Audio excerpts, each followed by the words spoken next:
Nuclear war को रोकने के लिए अमेरिका ने पूरा जोर लगा दिया है। परमाणु युद्ध को टालने के लिए अमेरिका और रूस के बीच सीक्रेट वार्ता भी हुई है। अमेरिकी एनएसए जैक सुलिवन ने कहा कि प्रेसिडेंट पुतिन के सहयोगियों के साथ बातचीत हुई है ताकि विनाशक परमाणु युद्ध को टाला जा सके।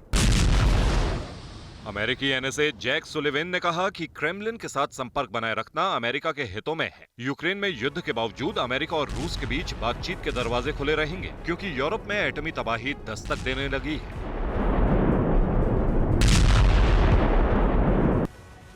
रूस ने ब्लैक सी से लेकर बेलारूस तक बड़े पैमाने पर न्यूक्लियर हथियारों की तैनाती की है, तो अमेरिका ने भी जवाब में 100 से ज्यादा एटमी हथियारों को यूरोप के सामरिक ठिकानों पर रेडी टू अटैक मोड में रखा है। अमेरिका और रूस में बढ़ते एटमी टकराव से पूरे यूरोप में दहशत फैली हुई है।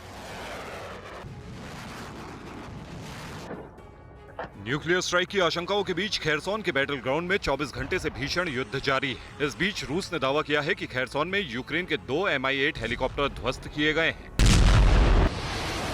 खेरसॉन की ग्राउंड वॉर में यूक्रेनियन आर्मी को बढ़त मिलने के बाद रशियन फोर्सेस ने काउंटर स्ट्राइक की। रूस ने दावा किया है कि इस एयर स्ट्राइक में यूक्रेन के कई सैन्य ठिकाने ध्वस्त हुए हैं।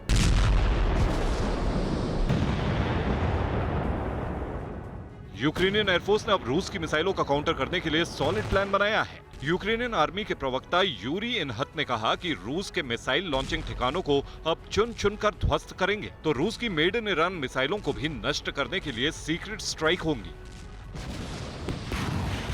दक्षिण के मोर्चे पर रूस ने हरिकेन्स ऑपरेशन के जरिए यूक्रेन के कई मिलिट्री ठिकानों को धुआं कर दिया है। मल्टी लॉन्च रॉकेट सिस्टम की बारूदी बौछार से यूक्रेन की पूरी मिलिट्री यूनिट तहस नहस हो गई। यूक्रेन के कई मिलिट्री व्हीकल कबाड़ बन गए।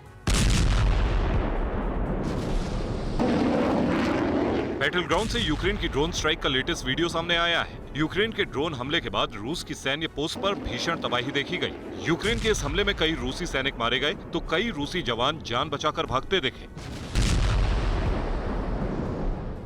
पावलिवका के वॉर फ्रंट पर यूक्रेन की किलर ब्रिगेड ने अब तक का सबसे भीषण अटैक किया। इस हमले में रूसी सैनिकों का कैंप तहस नहस हो गया। यूक्रेन ने दावा किया कि इस स्ट्राइक में रूस के 10 सैनिकों की मौत हुई है।